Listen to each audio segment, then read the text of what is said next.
The Centurion Project. Written by the 8th Day of Night. Chapter 29. Shaken Resolve. Part 1.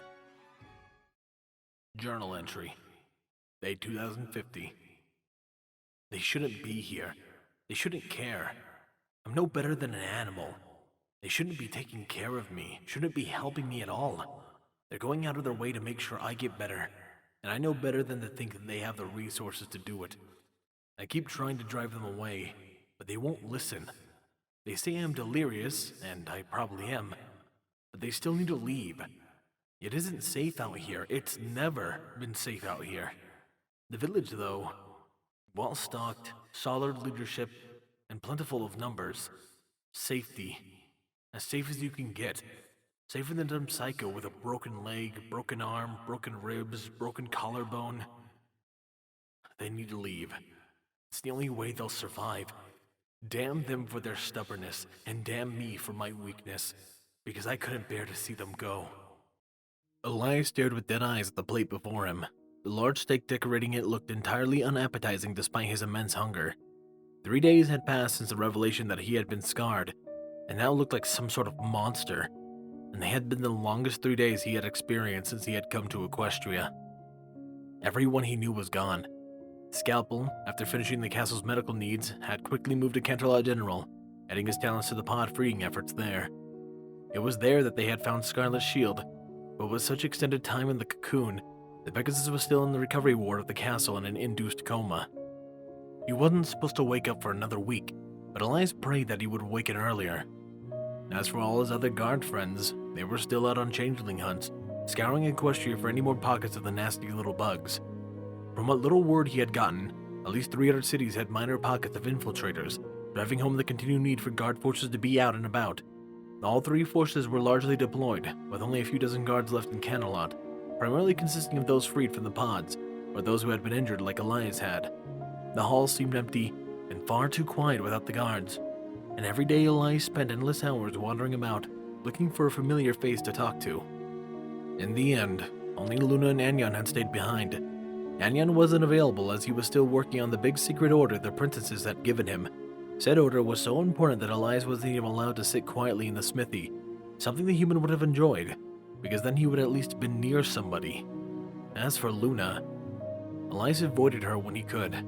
The more he looked at their friendship, the more he realized that it wasn't a friendship at all. She saw him as a project, something to fix, nothing more. Every conversation became a mission to get him to open up, and he found that he couldn't talk with her. He just wanted to talk of nothing, or at the very least go back and forth, trading inner turmoil for something personal about the alicorn.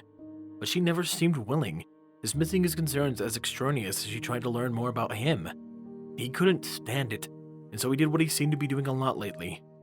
He ran and hid, too much of a coward to stand up for himself. As Elias stared at his full plate, he wished just one pony stayed behind with him. He'd take anyone, even the quiet gray granite. The earth pony was usually a silent presence at their lunch table, and he was a big listener. Elias had shared barely a dozen sentences with the earth pony, yet his heart still ached to see him, even if it was just to have that silent smile he always seemed to have. It physically hurt Elias to admit that he missed Bookbinder and Nightflash especially. He missed the feeling of having them close, missed all the motherly gestures that Bookbinder showered on him. He wanted nothing more than to curl up in a bed with the ponies at his side, acting as fuzzy little pillows as they slept in a pile, content with each other's presence. Most of all, however, he was afraid of the pair. What would they think about him now? Every time a pony looked at his bad eye, they would gasp and try to scurry away, avoiding his gaze. Before Scalpel had left, he had set up Elias with an illusionist who specialized in covering facial scars with enchanted pairs of glasses, but those wouldn't be ready for at least another 2 weeks. Until then, he was stuck, and his mind shaken at the thought of his friends rejecting him on sight. Elias ran a hand through his too long hair and pushed a benchmark back to the table. The noise was loud in the quiet cafeteria, but Elias didn't care. He just needed to wander some more, get his mind off everything. As soon as he got one stiff leg over the bench, the cafeteria door slammed open. A very familiar and welcome blue form stared Elias down, his wings puffed out to the sides. "Red!" Nightflash cried cheerfully as he sprinted at full tilt across the stone floor. The Pegasus barreled into Elias as he pinned the human to the bench, snuggling aggressively against his face. Though he sputtered loudly as fur got in his mouth, Elias made no real attempt to remove the hyper-affectionate pony, instead relishing the sudden burst of physical contact. It took a magical intervention by Bookbinder for Elias to get an opportunity to breathe, and even then, Nightflash squirmed in the air as he tried to get back to attacking Elias. Bookbinder rolled her eyes at the Pegasus as she seated herself at the bench at Elias' side as the human sat up. Only then did she set Nightflash to the ground. The Pegasus pouted for a moment, then wiggled his rump as he scrambled up onto Elias' shoulders, rubbing his cheek against Elias' hair as he sighed happily. Elias shared the sentiment as he scooted close enough to Bookbinder that he could feel her fur on his arm. "You're back, I see," Elias said, trying to sound nonchalant. "Yep," Nightflash chirped, his hooves dangling around Elias' neck. "Back to the normal guard shift, too. Princess Celestia and Princess Luna reduced the search to just the Royal Guard's ponies, and even they won't be looking out for the changelings for much longer." "That's good," Elias said awkwardly. The trio fell into a dead silence as they looked at each other. Elias didn't know how to express how happy he was to see them without seeming needy. He just wanted to pull them close and never let go. Bookbinder seemed to catch on anyway, and she softly nuzzled her chest as she leaned against him. "We missed you," she said quietly. It was more than enough to provoke a reaction from Elias. His arm snatched the unicorn up and hugged her tightly to his chest, while he rested his cheek in her mane. Bookbinder giggled as she nuzzled his face in reply. Nightflash chirped happily as his wings splayed across them, as he snuggled against Elias' neck. "I missed you too," Elias said softly, his voice muffled further as his face was pressed into Bookbinder's fur. Neither of the ponies replied, with Nightflash sighing happily, while Bookbinder just hummed, content to be hugged. It didn't take long for Elias to become uncomfortable with the extended physical contact, but it felt different than usual, dulled almost. Regardless, he pulled back and smiled at Bookbinder, who beamed back in reply. It took only one glance at his face, one moment of shock and horror, though it was gone in an instant. Elias noticed her expression anyway, and his heart crumpled. He turned away, staring at nothing as he left in shame. His face was quickly guided back as Bookbinder smiled sadly at him, rubbing his scarred cheek with her hoof.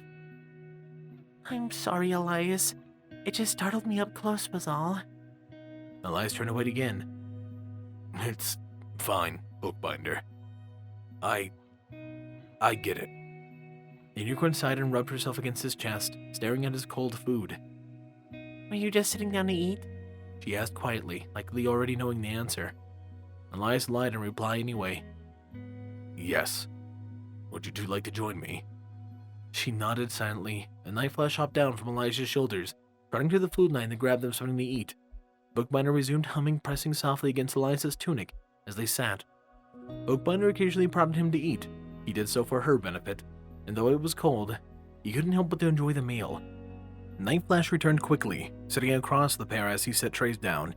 He smiled widely at Elias, and the human took comfort in the fact that the Pegasus didn't flinch at all when he looked at his bad eye. It cracked through the cloud that settled over Elias' mind, and it let him breathe comfortably, lifting just a bit of a weight from his chest. The ponies began to eat, staying quiet as they did so. Elias noticed a rapid influx of guard ponies in his peripherals, but he really didn't care about them, nor their horrified stares. He just cared about the two ponies beside him.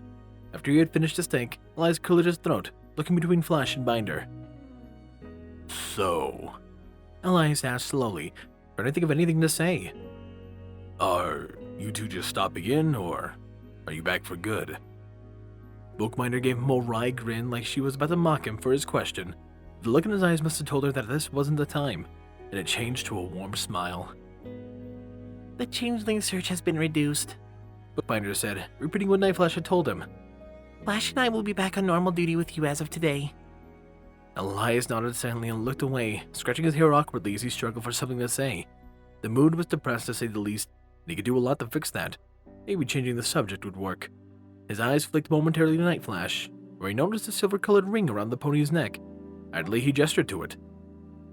"What's that, Flash? I've never known you to wear jewelry." Bookbinder choked momentarily as she painfully inhaled a piece of her salad, while Nightflash grinned stupidly at Elias. The unicorn fled for her glass of water, downing half of it before she gasped for air and glared at Elias. She then smacked him upside the head and his face slowly broke out into a grin at her cute, angry expression. She looked like an angry puppy that she was mad. "Don't laugh at me, young man," she shouted as Nightflash continued smiling at Elias, who was now chuckling loudly. "I'll have you know I could have died." That just made Elias laugh harder, and even Nightflash giggled, causing Bookbinder to glare at the Pegasus. He shrugged and pointed at the laughing Elias, who was clutching at his still wounded gut. Bookbinder huffed and then smiled and rolled her eyes. Keep laughing it up, Elias. I'll make sure I get you back for this in spades. Elias snorted. Sure, I'm sure, he said, his laughter winding down as he looked at the green pony. Bookbinder cocked an eyebrow at that. Oh, really? An expression on her face. She harumphed, then looked at her food as she began to eat once more. You're never gonna see it coming, baby boy. Mama Binder knows how to embarrass her little human, and this time I'm not gonna hold anything back. You'll see. Elias wanted to snort and wave his hand dismissively, but he quickly realized that she had been very restrained with him thus far, save for a notable incident or two. She could quite literally do anything at all, and he was now. Elias was in no state to ward the pony away. If anything, he might just accept it, and that had the potential of making him, like her motherly behavior, more than he already did at least. Bookbinder, I'm sorry for laughing at you, Elias said, trying to backpedal. The tone of his voice having a bit too much panic and fear in it had the effect of depressing the mood once more. Bookbinder realized it quickly as his face fell. She sighed but smiled at him. Don't worry, Elias. I'm not going to do anything too bad. Just something that will surprise you. I promise it'll be something small, and I know you're going to love it.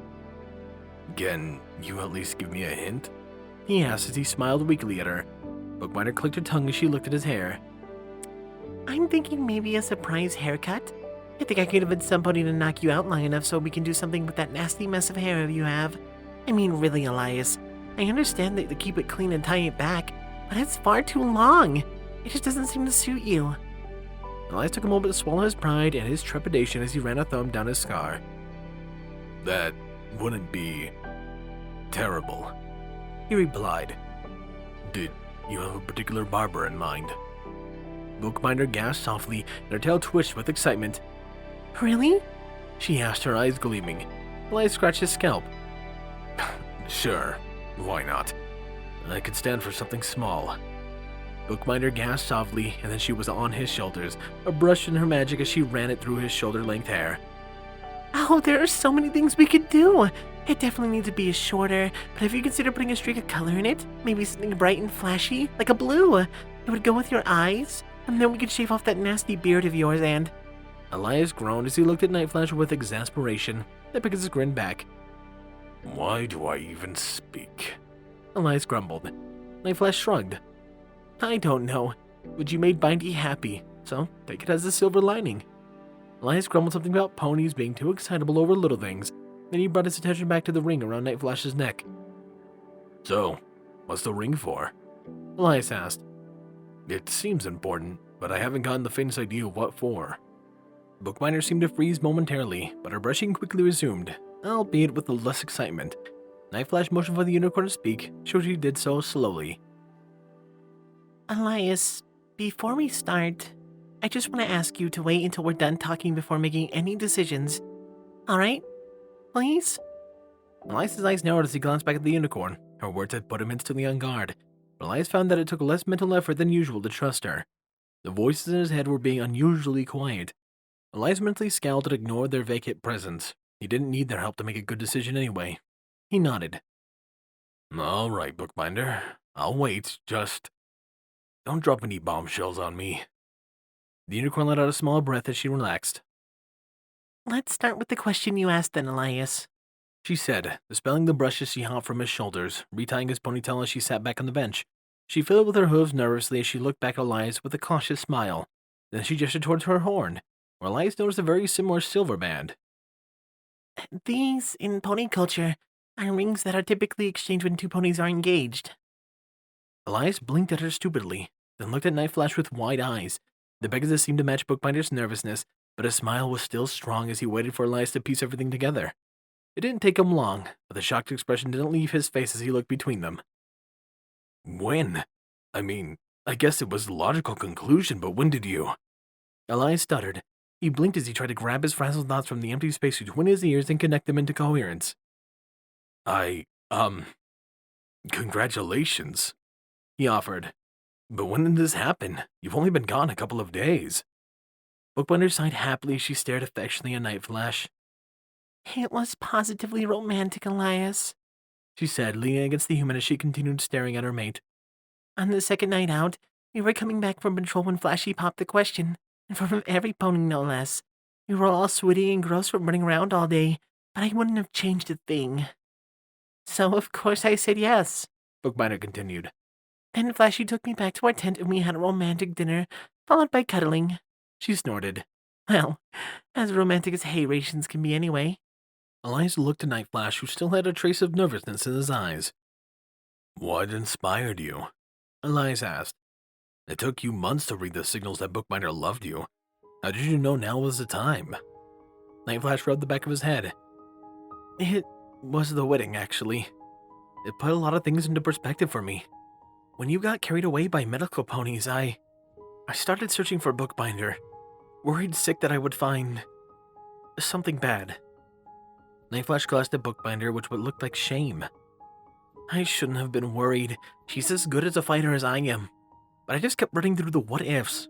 What if she had gotten hurt and still hadn't tied a knot with her? She's a once-in-a-lifetime mare, and I realized I was being stupid about the whole thing. He shrugged. I already had the rings made, so I took them with us and proposed. Well, Elias said, that's great. I'm happy for the two of you. Did you already have an idea when the wedding's going to be? It seemed like the right kind of question to ask, and both Bookbinder and Night Flash perked up at the question.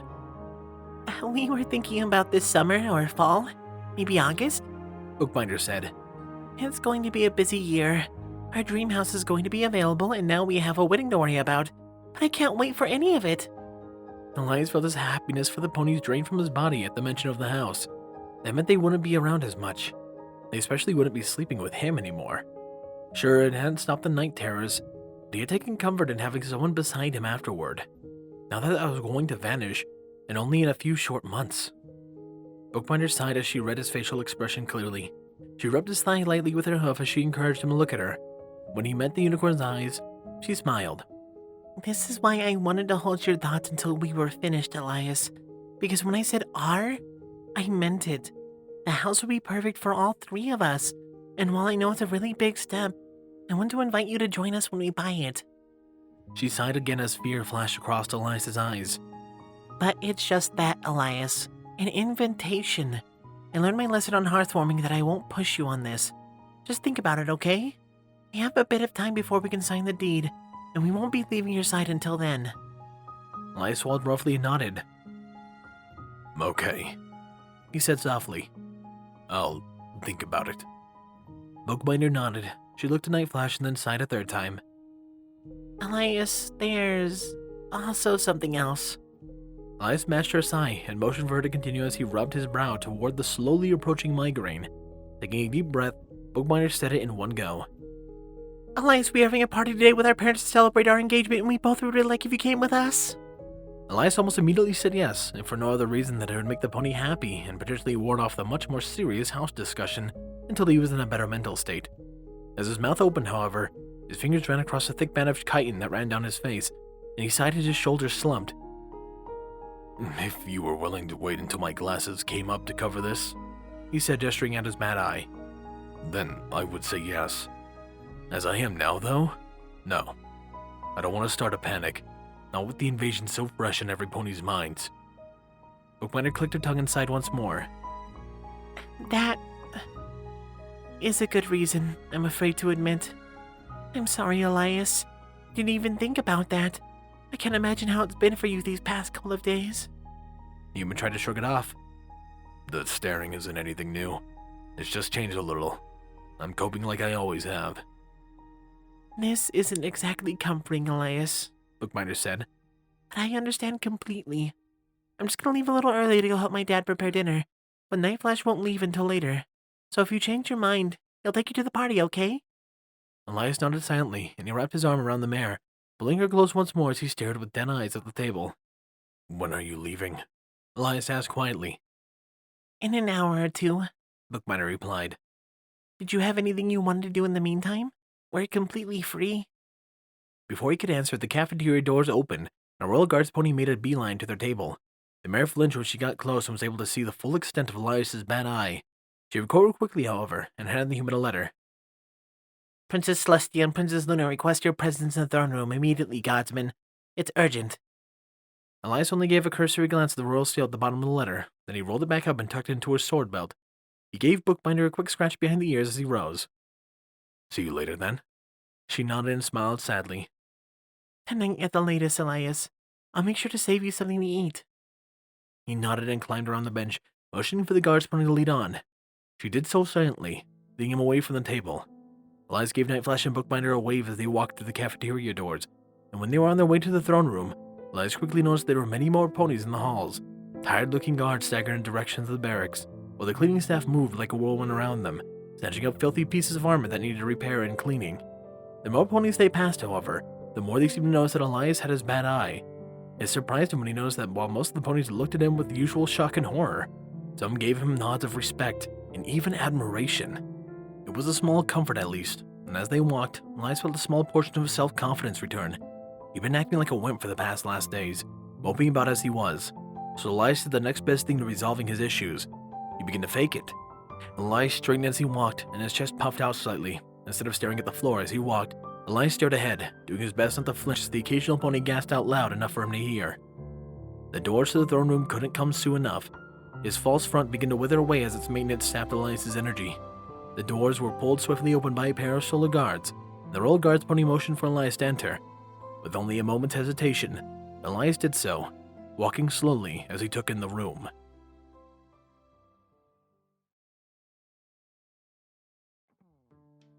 There we go. I wasn't going to break this chapter in two, but there's more background noise than I would like right now, and I'm hoping by the time I get the next chapter out, it'll be a lot less background noise. I'm keeping that in. I'm not editing that out. I'm hoping there's a lot less background noise, so I do apologize if you guys hear the occasional, voice coming through when I edit the sound. That aside, however, I would like to thank my wonderful Patreons.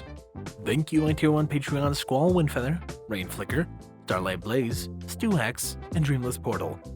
My Tier 2 Patreons Chase Lemaster, Sword Brother and Mordred, Nocturne, Solus, RD Bryant, Captain Blue Shadow, HKH4 aka Texture, and the Animated Ghost. And of course a large thank you to Silent Titan. I hope you guys have enjoyed. This has been Firehearth. Have a wonderful day.